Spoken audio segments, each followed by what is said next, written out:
முதல் நாள் நடந்த தரசில் இலுமினேட்டி என்பவர்கள் யார் என்ற தலைப்பின் கீழே ஒரு விஷயத்தை பேச ஆரம்பித்தோம். அதுதான்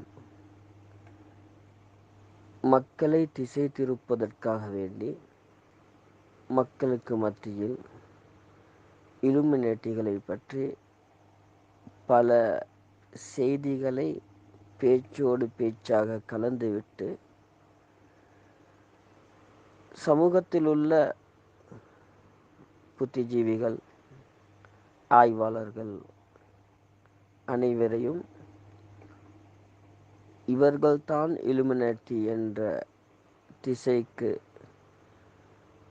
தள்ளிவிட்டு அவர்கள் மறுபுறத்தில் அவர்களுடைய செயற்பாடுகளை செய்து கொண்டு செல்கின்றார்கள் என்ற கருப்பொருளின் கீழே நாங்கள் சில விஷயத்தை பார்த்துட்டு வந்தோம். அதில் முதல் கட்டமாக பார்த்தோம், இலுமினேட்டி என்பவர்கள் எந்த மதத்தை சார்ந்தவர்கள் என்றத பார்த்துட்டு வந்தோம்.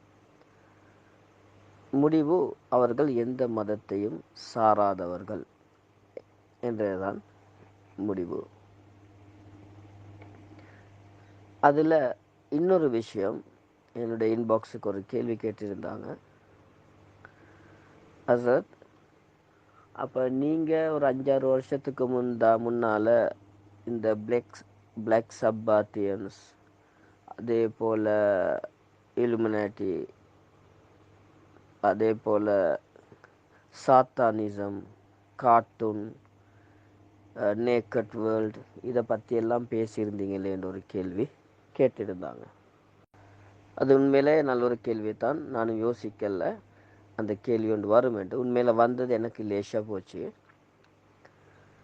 நாங்கள் ஆரம்பத்தில் முதலாவது தரிசில் பார்த்தோம், இவர்கள் எந்த மதத்தையும் சாராதவர்கள், ஆனால் எல்லா மதத்தில் உள்ள விடயங்களையும் ஏற்றுக்கொள்பவர்கள் என்ற ஒரு விஷயத்தை நாங்கள் பார்த்தோம்.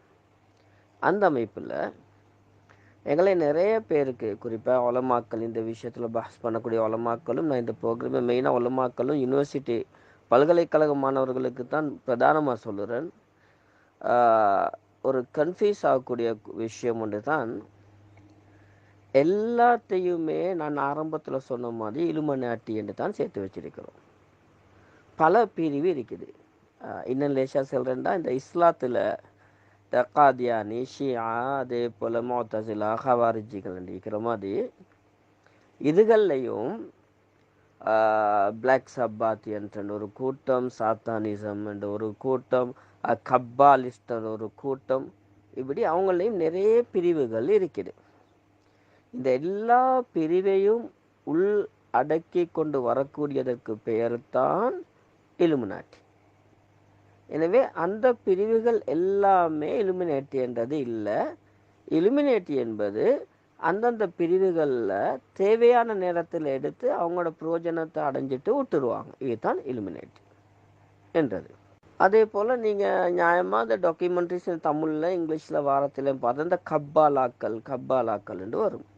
கப்பாலா என்றது யூதர்களில் இருந்து பிரிந்த ஒரு பிரிவு. யூத மதத்தையும் பாகானிய மதத்தையும் சேர்த்து தனி சூனியத்துக்கும் மந்திரத்துக்கும் சாஸ்திரத்துக்கும் உருவாக்கப்பட்ட ஒன்று தான் கப்பாலா. ஆனால் யூத மதத்தில் உண்மையிலே அதுக்கு சொல்கிறது அந்த கப்பாலா என்பது யூத மதத்தை பொறுத்த வரையில் அவர்களுடைய சடங்குகள், சம்பிரதாயங்கள்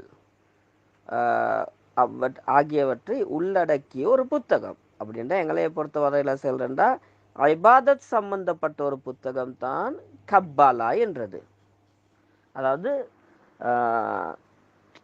ஷரியாத் அல்ல, சட்டத்திட்டங்கள் அல்ல, வணக்க வழிபாடுகள் சம்பந்தப்பட்ட ஒரு புத்தகம் தான் கப்பாலா என்பது. சட்டத்திட்டங்கள், நடைமுறைகள் சம்பந்தப்பட்ட ஒரு புத்தகத்தின் பேர் தல்மூத் என்றது. யூதர்களுக்கு 2 புத்தகம், தல்மூத், கப்பாலா. அல்ல, தல்மூத் என்றது நடைமுறை சட்டங்கள் அதுகள் எடுக்கக்கூடியது. கப்பாலா என்றது சூனியம், சாஸ்திரம், ஜோசியம் இது மாதிரி விஷயங்களை உள்ளதுதான் கப்பாலா. அப்ப இது இது போக அசில் தௌராத் இருக்குது, அது வேற. அதாவது தௌராத்துன்னு அவங்க ஒன்றை வச்சுட்டு இருக்கிறாங்க, அது வேற. அதுக்கு கீழே தல்முத், கப்பாலான்னு 2 பகுதி இருக்குது. அப்ப இது யூதர்கள்ட, இந்த 3 யூதர்கள்ட.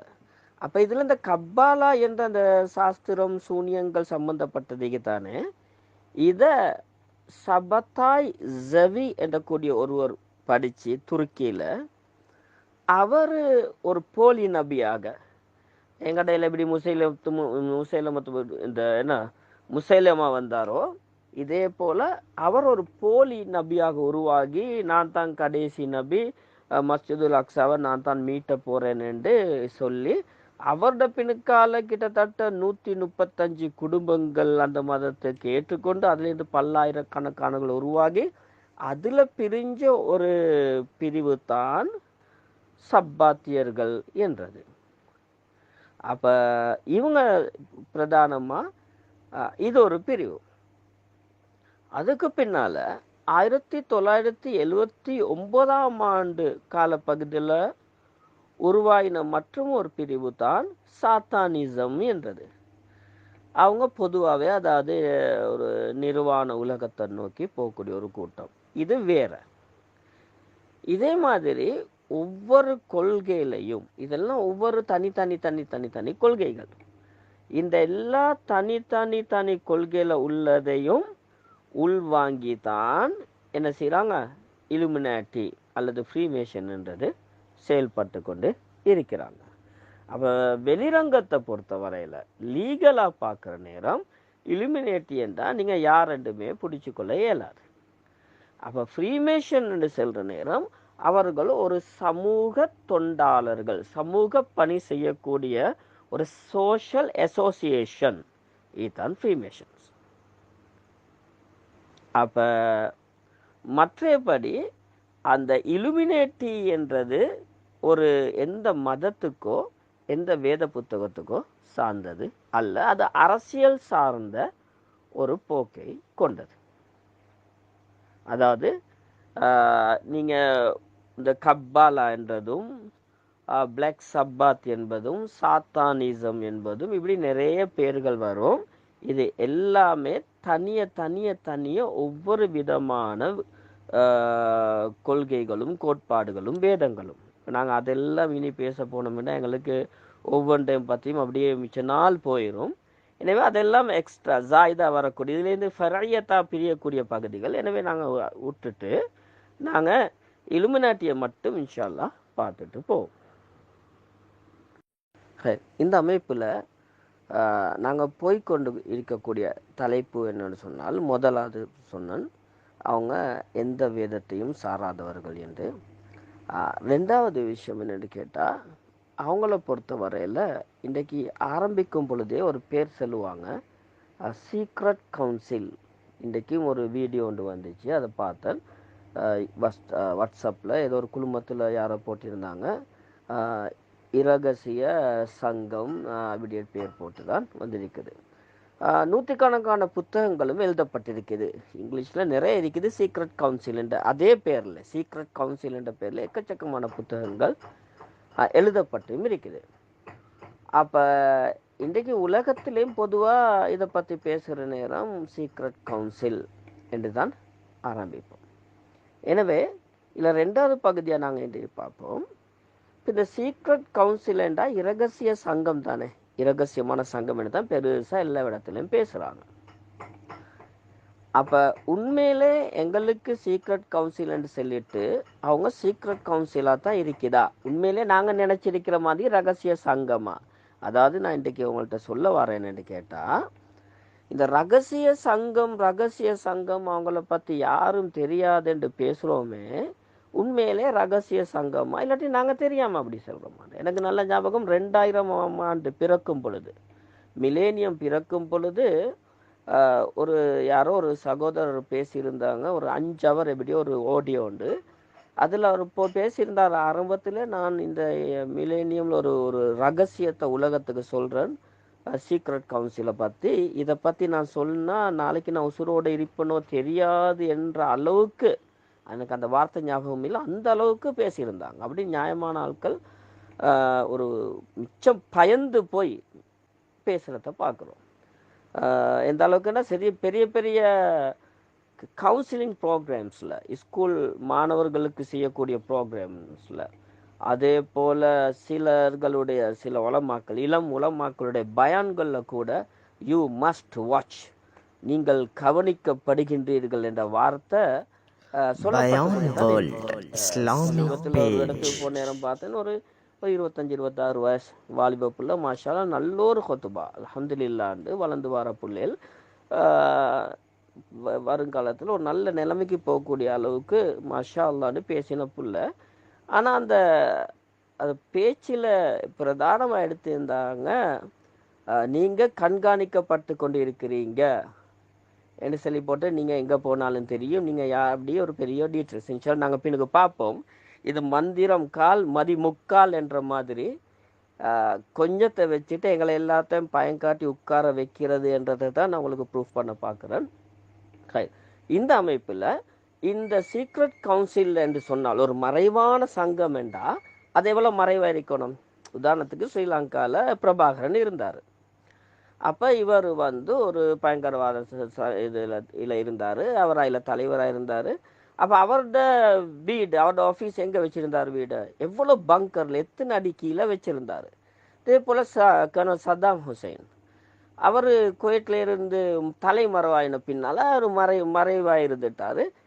எங்கே போய்து ஒரு பாதாள பள்ளத்தாக்கில் உட்கார்ந்துருந்தார்.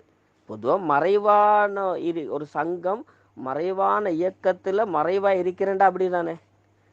அப்போ நாங்கள் பார்ப்போம், இன்றைக்கு சீக்ரெட் கவுன்சில் பேப்பர்ல எல்லாம் அடிக்கிற சமூகம் அவங்களோட ஹெட் ஆஃபீஸை எங்கே வச்சிருக்கிறாங்கன்றத முதலாவது நான் இந்த அனுப்புகிற ஃபோட்டோவை கொஞ்சம் பாருங்கள். இந்த ஃபோட்டோ நீங்கள் சில நாடுகளுடைய ஐரோப்பிய நாடுகளுடைய சல்லிகள்லையும் இந்த ஃபோட்டோவை பார்ப்பீங்க. ஒரு சிங்கம் உண்டு, ஆனால் மனுஷத்தலை. இதுக்கு தமிழில் எனக்கு ஞாபகம் தசரத அவதாரம் என்று சொல்கிறேன்னு ஞாபகம் எனக்கு. அப்போ அந்த வேதங்கள் இந்து மதத்தில் அப்படி சொல்கிற ஞாபகம் ஒன்று இருக்குது. அதாவது மனுஷன் அரவாசி, மிருகம் அரவாசி. அப்படி ஒரு சிங்கம் மாதிரி ஒன்று உட்கார்ந்தீங்க. ஆனால் முகம் மனுஷன் முகம், தலையில் அந்த ஃப்ரீமேஷன்கள் போடக்கூடிய ஆடை அணிஞ்சிருக்குது. அப்போ இவ்வளோ ஒரு பிரமாண்டமான ஒரு சிலை இருக்கிறத பார்க்குறோம். இப்போ இந்த சிலை வச்சுக்கிற அந்த அந்த கட்டிடத்தை பாருங்கள், இவ்வளோ பெருசுண்டு. இவ்வளோ பிரமாண்டமான ஒரு கட்டிடம் கட்டப்பட்டிருக்குது. இது எங்கள் நாட்டில் என்று கேள்விப்பட்டால் நீங்களே புதுமைப்படுவீங்க. உங்களுக்கு உங்களோட ஃபோனில் கூட இந்த லொக்கேஷனை பார்க்கணும். இங்கே பாருங்கள், இந்த நான் மெப்பை அனுப்புகிறேன். இந்த லொக்கேஷன் மெப்பை பாருங்கள். நாங்கள் பொதுவாக யோசிப்போம், உலகத்தில் ரகசியமான கவுன்சில்னு சொல்லி நாங்கள் பேசுகிறோம். அதுதான் சொன்னேன், இன்றைக்கும் பரவலாக பேசப்படக்கூடிய ஒரு விஷயம், ரகசியமான ஒரு கவுன்சில், இந்த சங்கம் நிறைய ரகசியமான திட்டங்கள் செய்கிறேன்னு சொல்கிறாங்க. அதில் ஹெட் ஆஃபீஸ் எங்கே இருக்குன்னு பார்த்தா, இவ்வளோ பெரிய பில்டிங் எங்கே இருக்குன்னு பார்த்தா, சரியாக எந்த இடம் உலகத்தில் எல்லாத்துக்கும் தெரியுமோ, உலகத்தில் எல்லாத்துக்கும் தெரிஞ்ச ஒரு நாடுன்னு நான் கேட்டால் என்ன சொல்லுவோம்? உலகத்தில் எல்லாத்துக்கும் தெரிஞ்ச நாடு, பேர் தெரியாதவங்க யாரும் இல்லைன்றா என்ன சொல்லுவோம்? அமெரிக்கா. அமெரிக்காலேயும் உங்களுக்கு தெரிஞ்ச பகுதி என்ன உலகத்திலே பிரபலியமான ஒரு பகுதி என்ன செய்வோம்? வாஷிங்டன். அந்த அமெரிக்காவில் அந்த வாஷிங்டனில் உலகத்தில் எல்லாத்துக்கும் தெரிஞ்ச பில்டிங் கொண்ட பேர் சொல்லுங்கன்ற என்ன சொல்லுவோம்? White house. தெரியாதுன்னு யாரும் இல்லை. இந்த ஒயிட் ஹவுஸ்லேருந்து சரியாக 6 நிமிஷம் நடக்கிற தூரம், 1.1 மைல், அவ்வளோதான். அதுவும் வளைஞ்சி நெலிஞ்சி போகிற ரோட்டோ இல்லாட்டி 2ஆம் குறுக்கு தெரு 4ஆம் குறுக்கு தெரு அல்ல, நேர ஸ்ட்ரெயிட்டாக நேர வந்தால் விளங்குறது ஒயிட் ஹவுஸ் பில்டிங் 1 மைல் தூரத்தில். அது மட்டும் இல்லை, இந்த ஒயிட் ஹவுஸுக்கும் இந்த ஃப்ரீமேஷனுடைய ஹெட் ஆஃபீஸுக்கும் இடையில நீங்கள் அந்த மெப்பை பாருங்கள், உங்களுக்கு விளங்கும். பல நாடுகளுடைய எம்பசிகள் உட்பட, பல மியூசியங்கள் உட்பட பல முக்கியமான கட்டிடங்கள் இருக்கிற இடத்துல தான் இவங்களோட இந்த பிரமாண்டமான தலைமை பீடம் இருக்குது. அப்ப உலமாக்களே, நாங்க யோசிப்போம், அப்ப இதுக்கு ஏன் சீக்ரெட் கவுன்சில் என்று நாங்க இன்னும் எங்களை சொல்லி ஏமாத்துறாங்க? இது மட்டும் இல்ல, அமெரிக்கால இன்னும் பல நகரங்கள்ல பெரிய பெரிய 3 தட்டு 4 தட்டு பில்டிங் இருக்குது இவங்களோட ஹெட் ஆஃபீஸ். இது மட்டும் இல்ல, நான் தொடர்ந்து போட்டோஸ் கொஞ்சம் போடுறேன் பாருங்க. துருக்கியில, ஈஜிப்ட்ல, ஏன் இந்தியால கூட பெரிய பெரிய கட்டிடங்கள் அவங்களோட பேரோட, அவங்களோட லோகோவோட, அவங்களோட முழு ரெஜிஸ்டர் நம்பரோட கெட்டி வச்சு தான் இருக்கிறாங்க. நான் என்ன சொல்ல வரேன்னு சொன்னால், உண்மையிலே சொல்வதாக இருந்தால் இவங்களோட எதுவுமே சீக்ரெட் என்ற ஒன்று இல்லை. எங்களையே சும்மா ரகசியம் ரகசியம் 1-2 வெளியாகுது என்று சொல்லி எங்கட படித்தவங்க எல்லாத்தையும் நல்ல மகாரத்துள்ள உள்ள வாலிப உலமாக்கள், ப்ரொஃபஷனல்ஸ், யூனிவர்சிட்டி புள்ளேல், இது மாதிரி நல்ல டேலண்ட்ல ஏன் பெரிய கிராஜுவேட்ஸ்கள் கூட மணித்தியால கணக்கில் இதை தேடி போய் கொண்டு இருக்கிறாங்க. செய்ய வேண்டியதை விட்டுட்டு வேற எதையோ தேடி கொண்டு இருக்கிறத பார்க்குறோம். இதே போல இன்னொரு விஷயம் நான் சொன்னேன், இவங்களோட வேத புத்தகமோ வேதத்தை எழுதினவங்களோன்னு சொல்லி எதுவுமே மறைவு இல்லை. இப்போ இந்த புத்தகம் யார் எழுதினது தெரியாது, அது அவங்க யார்கிட்ட இருக்கோ தெரியாது, இப்படித்தான் இன்றைய பேசுகிறேன். இந்த புத்தகம் அவங்க யாருக்கும் கொடுக்குற இல்லை, 3-4,000 வருஷமா ரகசியமா பாதுகாத்து வராங்கன்னு தான் சொல்லுறது. அந்த புத்தகத்தை உங்களுக்கும் டவுன்லோட் பண்ணி பார்க்கலாம். Morals and dogma by Albert Pike. இந்த பேர் அடிச்சு .pdf அடிச்சிங்கன்னா இங்கிலீஷிலேக்கு அந்த புக்கை உங்களுக்கும் பார்க்கலும். அதாவது அவங்க அந்த புக்கை காட்டுறதுக்கு பயமும் இல்லை. ஏண்டா அவங்கள பொறுத்த வரையில் நாங்கள் எல்லாம் நத்திங், நாங்கள் அங்கே தேடி பார்த்து ஒன்றும் செய்யவும் இயலாது. எனவே நாங்கள் நினைக்கிற மாதிரிக்கு ஒரு ரகசியமான புக் இல்லை. இங்கிலீஷ் தெரிஞ்சவங்க டவுன்லோட் பண்ணி பாருங்க, பச்சை பச்சையாக மொத்தமாக எழுதி வச்சிருக்கிறாங்க.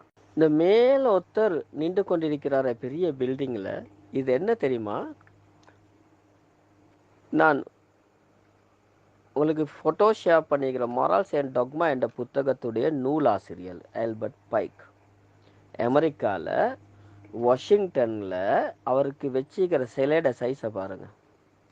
அது மட்டும் இல்லை, பின்னுக்கு பெரிய ஒரு பில்டிங் விளங்கு தானே. இந்த பில்டிங் என்ன தெரியுமா? நாங்கள் யாரை பார்த்து ரகசிய சங்கம் என்று சொல்கிறோமோ அவங்களோட ஹெட் ஆஃபீஸும் அவங்களோட வரலாறு சான்றுகள் வைக்கப்பட்ட, வரலாற்று அடிச்சுவடுகள் வைக்கப்பட்ட நூதன சாலை, அவங்களோட மியூசியமும் தான் இது. அதுக்கு அடுத்த ஒரு பயங்கரமான தலைப்பாக பேசப்படுறது தான் 13 பிளட் லைன்ஸ் ஆஃப் இலுமினேட்டி. 13 குடும்பங்கள் இருக்கிறாங்க, அவங்க யார் என்றே தெரியாது, அவங்களோட கையில் தான் இந்த உலகமும் இருக்குது, அவங்க நினச்ச இந்த உலகத்தில் வேண்டி ஒன்று செய்வாங்கன்னு சொல்லப்படுறத பார்க்குறோம். சில ஃபோட்டோஸ் இன்டர்நெட்ல எல்லாம் வரும். எப்படின்னா 13 பிளட் லைன்ஸ் ஆஃப் இலுமினேட்டின்னு போட்டு அந்த அப்படியே ரத்தம் வடிகிற மாதிரி ஃபோட்டோ போட்டிருக்கும். அன்பார்ந்த உலமாக்களே, நாங்கள் ஃபிக்ஹு, உசூல் ஃபிக்ஹு, ஹதீஸ், உசூல் ஹதீஸ் என்று படித்த ஆட்கள், ஒவ்வொரு ஹதீஸுடைய ஒவ்வொரு வார்த்தையையும் இஸ்திம்பாத் செய்யக்கூடிய ஆட்கள், குர்ஆனுடைய ஒவ்வொரு ஆயத்தையும் எப்படி தஃப்சீர் வரும் என்று பார்க்கக்கூடிய ஆட்கள். அதாவது ஒரு வசனத்துடைய ஒவ்வொரு எழுத்தையும் அலசி ஆராயும் திறமை உள்ளவர்கள் தான் நாங்கள் உலமாக்கள். ஏன் நாங்கள் யோசிக்கப்படாது? 13 குடும்பம் இருக்குது, இவங்க தான் உலகத்தை ஆட்சி செய்கிறாங்க, இவங்க யார் என்றே தெரியாது என்று சொன்னவங்க அடுத்த இஷ்டப்பெருமா செய்வாங்க, அந்த 13 குடும்பமும் இவங்க தான் என்று 13 பேரையும் வாசிப்பாங்க. 13 குடும்பமும் ரகசியம், யார் என்றே தெரியாது என்று சொல்லிட்டு அந்த 13 குடும்பத்தின பேரையும் வாசிப்பாங்க. எப்படி வாசிப்பாங்க தெரியுமா? குயின் எலிசபெத் அதில் உள்ளவர் தான், ஜார்ஜ் வாஷிங்டன் அதில் உள்ளவர் தான், அதே போல ராத்ஸ்சைல்டு அதில் உள்ளவர் தான், ஜான் கென்னடி அதில் உள்ளவர் தான் என்று 13 பேருடைய பேரை சொல்லிட்டு மறும் அந்த வசனத்தை தமாம் பண்ற நேரம், அந்த ஜும்லாவை முடிக்கிற நேரம் எப்படி தெரியுமா முடிப்பாரு? Bayan இவங்க யார் என்று World யாருக்கும் Islamic தெரியாது. page. கண்ணியத்துக்குரிய கனவான்களே, மதிப்புக்குரிய உலமாக்களே, எவ்வளவு சின்ன புள்ளத்தனமான ஒரு செய்தி என்று பாருங்க. அப்ப உண்மையிலே இவங்க அவங்கள எங்களுக்கு வெளியே காட்ட பயப்படுறவங்களா? இங்க பாருங்க இந்த போட்டோவை பாருங்க. குயின் எலிசபெத், அவரோட பக்கத்தில் 6 பேர் இருக்கிறாங்க. இவங்க எல்லாம் ஒவ்வொரு காலத்திலையும் ஃப்ரீமேஷனுடைய தலைவர்களாக இருந்தவர்கள் என்று அவங்களே லீகலா ஒஃபீஷியலா என்னது முறையா பேரோட வெளியாக்கிக்கிறாங்க. யார் யார் எத்தனையாம் ஆண்டிலிருந்து எத்தனையாம் ஆண்டு வரைக்கும் எந்த லொட்ஜ் என்ற அவங்களோட பாசையில் அவங்களோட உயர் மதஸ்தலம் அதுக்கு தலைவராக இருந்தேன்னு அவங்க லீகலாக வெளியாக்கியிருக்கிறாங்க. ரெண்டாவது, எந்த ஜார்ஜ் வாஷிங்டனை பார்த்தா அவர் ஒரு ஃப்ரீமேஷன், அவரை பார்த்து யாருக்கும் தெரியான்னு சொல்கிறோமோ, அந்த ஜார்ஜ் வாஷிங்டனுடைய பின்னால் வந்த யார் யார் அந்த ஃப்ரீமேஷன்ல உயர் பீடத்தை எத்தனையாம் ஆண்டு முதல் எத்தனையாம் ஆண்டு வரைக்கும் தலைமை பீடத்தில் இருந்தார்கள் என்பதை அவங்களும் தெளிவாக வெளியிட்டிருக்கிறாங்க.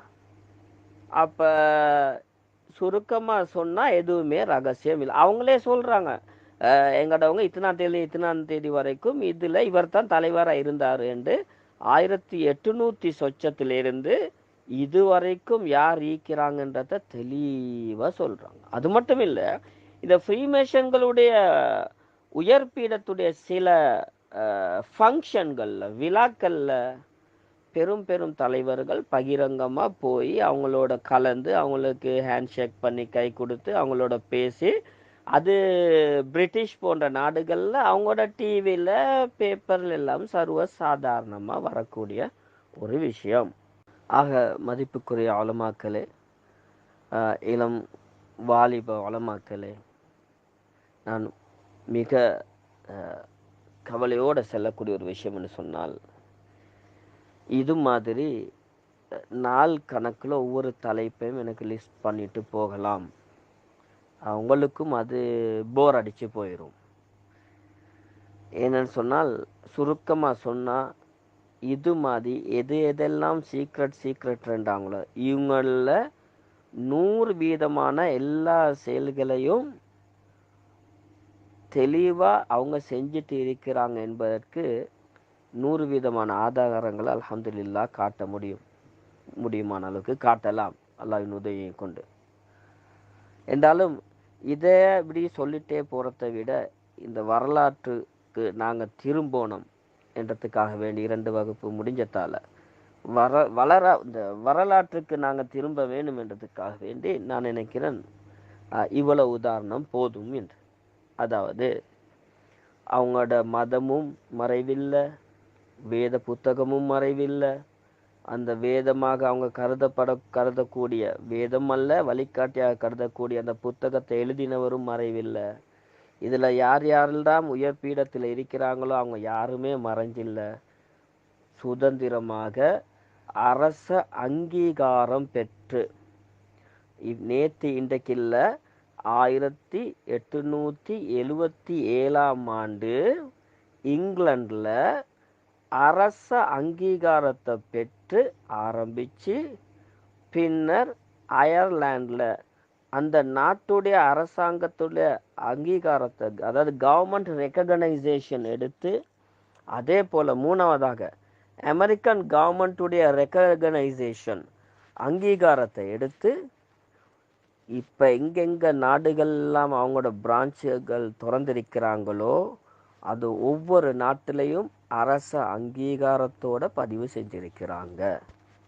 எனவே நாங்கள் சீக்ரெட் கவுன்சில் என்று பேசி எங்களோட டைமை வேஸ்ட் ஆக்க வானம்.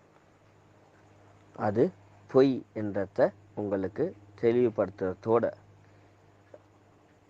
இதே நேரத்தில் இவை எல்லாத்தையும் செய்கிறது வேற யாரும் இல்லை, டிவியும், அதாவது சினிமா, படமும் டிவியும் நாடகமும் நியூஸ் சேனல்ஸும் தான் எங்களுக்கு இப்படி காட்டிக்கொண்டு இருக்கிறாங்க என்பதை நான் இன்றைக்கு சொல்லி இந்த தரிசை முடிக்கிறேன். இன்ஷா அல்லாஹ் அந்த டிவி சேனல்ஸும் சினிமாவும் நியூஸ் சேனல்ஸும் எப்படி காட்டுறாங்கன்றதை அடுத்த தரிசில் இன்ஷா அல்லாஹ் பார்ப்போம். அதே நேரத்தில் இன்னொரு விஷயமும் உங்களை ஞாபகப்படுத்துகிறேன். மிகவும் விரிவாக பாஸ் ஒன்று பண்ண தேவையில்லை. இன்றைக்கும் எங்களோட ஒரு வாட்ஸ்அப் குழுமத்தில் ஒரு ஆலிமன் நினைக்கிறேன் கேட்டிருந்தாங்க. இந்த பிக் பாஸ் என்ற ஒரு கதை ஒன்று போகுது. அதில் நடிகர் திலகம் கமலஹாசன் நடிக்கிறாரு. அவர் இலுமினேட்டி. அவரோட இந்த பிக் பாஸ் நாடகம் இலுமினேட்டி என்று சொல்லி ஒரு வீடியோ கிளிப்பை உலமாக்களோட வாட்ஸ்அப் குரூப் ஒன்றில் ஷேர் பண்ணியிருந்தார். அது பிறகு கொஞ்சம் விசாரித்து பார்த்தேன். இந்த காலையில் இல்லாட்டி பின்னேரம் தான் கண்ணன் கொஞ்சம் விசாரித்து பார்த்த நேரம் அப்படி ஒரு பரவலான ஒரு செய்தி பரவி கொண்டிருக்கின்றது சொல்லப்படுது. அப்போ நாங்கள் உலமாக்கள்ன்ற ஒரு விஷயத்தை விலையும் கொள்ளணும். அவர் அந்த நடிகர் திலகம் கமலஹாசன் என்றார். அவர் இலுமினாட்டியா இல்லாட்டி மண்வெட்டியான்னு எங்களுக்கு தெரியாது. ஆனால் நாங்கள் முஸ்லீம்கள் ஒன்று விளங்கணும். நான் ஒரு 2 மணித்தியாலும் மட்டும்தான் அவரை கொஞ்சம் லேசாக தேடினேன். நான் நிச்சயம் பெருசாக தேவைப்படலை, தேவையும் இல்லை. இவர் ஒரு நடிகர் என்றதால், இந்தியாவில் முன்னணி நடிகர் என்றதால் அவர் என்ன செய்கிறாராம், ஒரு கிட்டத்தட்ட ஒரு 10-15 வருஷமாக அவர் ஒரு வித்தியாசமான வேலை செஞ்சுட்டு வராராம். அவர் ஏதாவது ஒரு படம் ஒன்று நடித்து அந்த படம் ரிலீஸ் ஆகிறதுக்கு முன்னால் ஒரு பிரச்சனையை போடுவாராம். அந்த பிரச்சனையை போட்ட பின்னால் மக்கள் அந்த படத்தை பார்க்கறதுக்கு ரெடியாக இருப்பாங்களாம். அப்புறம் அவர் படத்தை வெளியாக்குவாராம்.